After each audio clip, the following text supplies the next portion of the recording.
Why do they suddenly go silent, stop replying, or seem distant, right when you thought everything was perfect? If you're feeling confused, frustrated, or even heartbroken by this, you're not alone. And let me tell you, what's happening isn't random. In fact, it's one of the most misunderstood patterns in relationships today. In this video, we're diving deep into the real reason why the one who cares the most may pull away without warning. And here's the truth no one tells you. When emotions run deep, when love feels intense and overwhelming, some people freeze. They step back, not because they don't care, but because they care too much. It's not rejection. It's fear. It's vulnerability. It's their heart trying to protect itself from what feels too big, too powerful, too risky. But here's where it matters for you. How you respond in these moments can either bring them closer or create a distance that's hard to repair. So stay with me, because in the next 25 minutes, you're going to learn how to stop doubting yourself, how to decode their silence, and how to shift the dynamic in a way that makes them feel safe coming closer again. Don't click away. This could be the insight that saves your relationship or helps you see what's truly worth your heart. Let's begin. When we think of love, we picture closeness. We imagine warm conversations, long hugs, and feeling safe in someone's presence. But what happens when the one who loves you starts creating distance? When their messages slow down, their energy shifts, and they seem to disappear. Not because they've stopped caring, but because they care more than they can handle.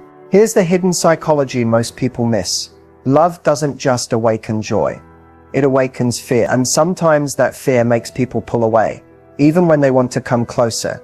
When someone falls deeply for you, it can trigger something inside them that they weren't prepared for. Maybe they've been hurt before. Maybe they've built walls to protect themselves for so long that real intimacy feels terrifying. And now, faced with the depth of their own feelings, their mind screams, "This is dangerous. This could break me." So they step back, not to hurt you, but to try and feel safe again. This isn't about you not being enough. It's about their inner world, old wounds, buried insecurities, and fears they may not even recognize. Their distance is often a battle between the part of them that craves love and the part that fears what love can do. Imagine their heart like a house that's been locked up for years. You come along and your presence opens the door, letting in light, warmth, possibility. But suddenly they panic. They worry that letting someone in means losing control, or worse, getting abandoned when they finally let their guard down. That's why their instinct is to retreat.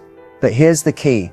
Distance doesn't always mean disinterest. Sometimes it's the space they think they need to process the intensity of what they feel. It's their mind's way of saying, "Let me breathe. Let me make sense of this." And how you respond in these moments shapes what happens next.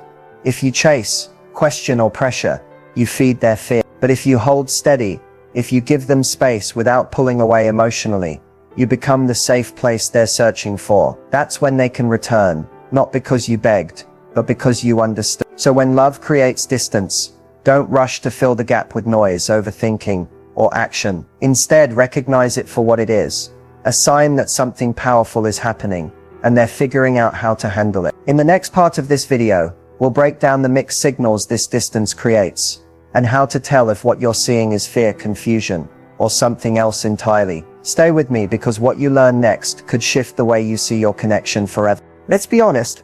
Nothing drives us more insane in relationships than mixed signals. 1 minute, they're showering you with affection. They're calling, texting, planning time together. The next, silence, distance, cold energy that leaves you staring at your phone, wondering what just happened. And in that moment, the doubt creeps in. Is it me? Did I do something wrong? Are they losing interest? Here's the truth. Mixed signals aren't random. They are the clearest reflection of someone battling themselves. When a person sends mixed signals, it's not usually about how they feel about you. It's about what's happening inside of them. And understanding this, really understanding it, gives you a power most people never tap into. So let's break it down. Mixed signals often happen when someone feels two powerful forces at once: the desire for closeness and the fear of vulnerability. They may love the way you make them feel safe, seen, valued, but the very intensity of that feeling can scare them. It brings up old wounds, fear of getting hurt, fear of losing control, fear of needing someone too much. That's why you see this push and pull. They move close, then they step back to breathe. Sometimes it's not even about fear. It's about uncertainty. Maybe they didn't expect to feel so much, so fast.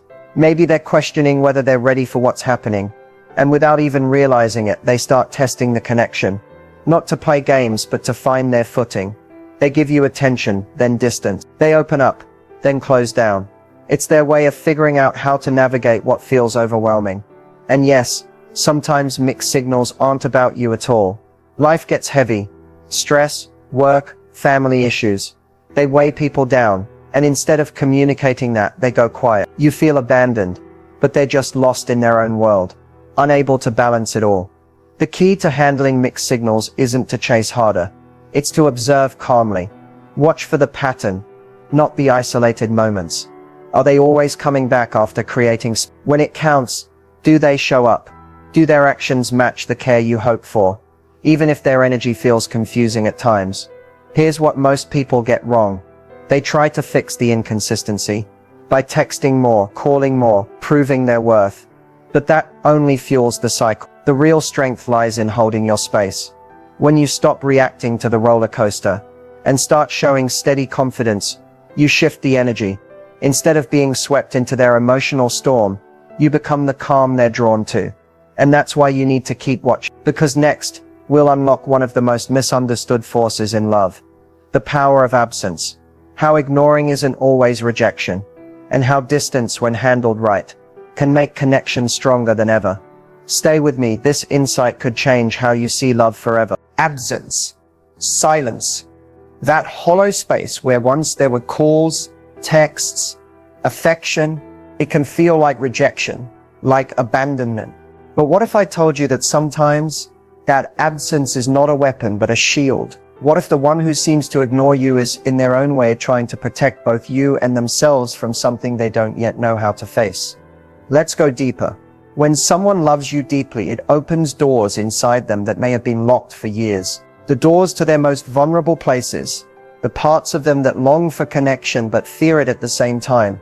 And when those doors swing open, it can feel overwhelming, like standing on the edge of a cliff, looking at something breathtaking, yet feeling terrified of falling. This is where absence comes in. Sometimes ignoring you or appearing to ignore you isn't about you at all. It's about them needing space to process emotions that are bigger than they expected. It's about stepping back to breathe, to regain a sense of control over feelings that feel too intense, too risky, too real. We live in a world that tells us constant communication equals care, that if they're not replying, not calling, not showing up every minute, they must not love us. But that's not always true. Some people express care by creating space, not because they want to leave you, but because they don't want their fears to ruin what's growing between you. Think about this. When someone is deeply afraid of losing themselves in a relationship, or of losing you, they might feel safer by pulling back. Their absence becomes their shield, a way to protect their heart from what feels like a storm of emotion. They don't know how to stay present with the intensity, so they choose distance. Not because they don't care, but because they care so much that they're afraid of messing it up. And here's the mistake many people make. They see this absence and immediately try to fill it. They send text after text, they call, they ask, "What's wrong? Did I do something?" But every time you chase, you confirm their fear that closeness means pressure, that love means losing their space, and the distance grows wider.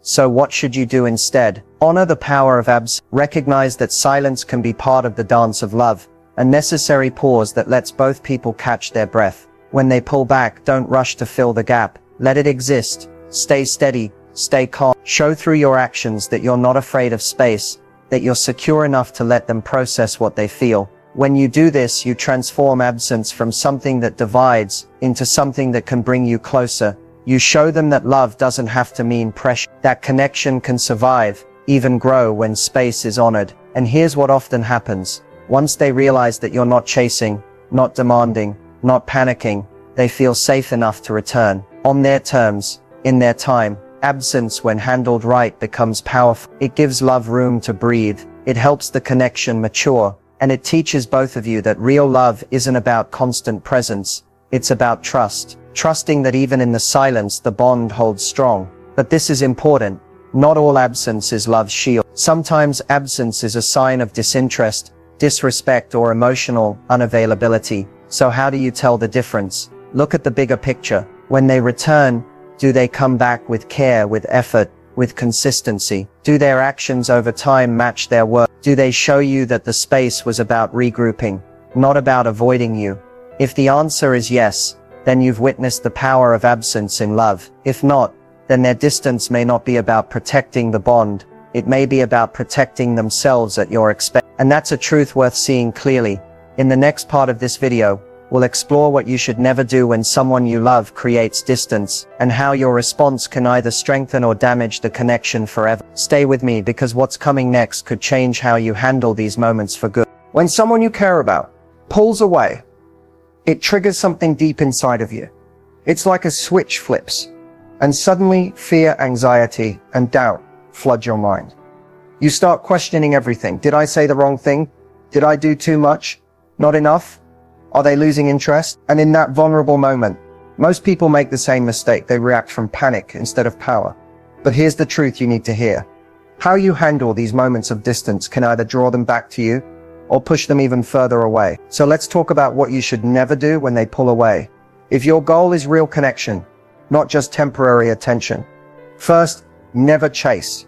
The natural urge when someone pulls back is to move toward them, to text, to call, to ask what's wrong, to try and fix the distance. But chasing sends a message, and not the one you want. It tells them you don't trust the connection. It tells them that their space equals your panic. And instead of making them feel safe to return, it makes them feel suffocated. Remember, when someone pulls away, it's often because they're trying to manage overwhelming emotions. Your chase doesn't soothe those emotions. It adds to them. Second, never beg for reassurance. You might want to ask, do you still care? Did I upset you? Are we okay? And while those questions come from a place of vulnerability, they can backfire. The more you seek reassurance in these moments, the more it feels like pressure.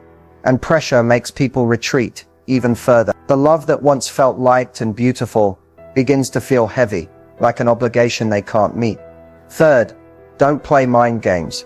When someone pulls away, it's tempting to try tactics, acting cold to make them miss you, posting things just to get their attention, or trying to spark jealousy. But this creates a toxic dynamic where both of you stop being authentic.